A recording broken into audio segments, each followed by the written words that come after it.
সামাজিক গণমাধ্যমে বিভিন্ন কন্টেন্ট তৈরি করে আপনারা সেখানে আজে বাজে বিভিন্ন ধরনের কথাবার্তা বলছেন।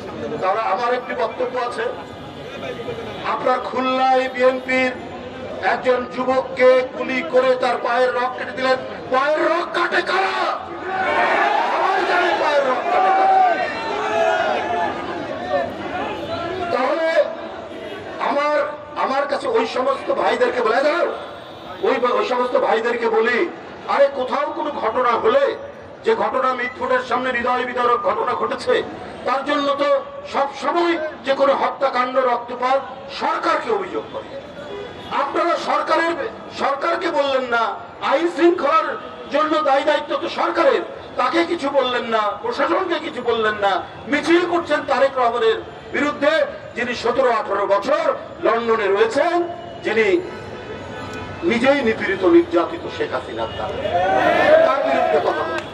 আপনার চাঁদপুরের ইমামকে ছুরিকাহত করেছে কারা? হত্যার উদ্দেশ্যে। কক্সবাজারে আব্দুর রহিমকে একবারে প্রকাশ্য পেপারে আছে, আজকে দেখবেন যে জামায়াত নেতা খুন করেছে আব্দুর রহিমকে, বিএনপি নেতা। এর জন্য কোনো মিছিল নেই কেন? এর জন্য যোগাযোগ মাধ্যমে কোনো শব্দ নেই কেন?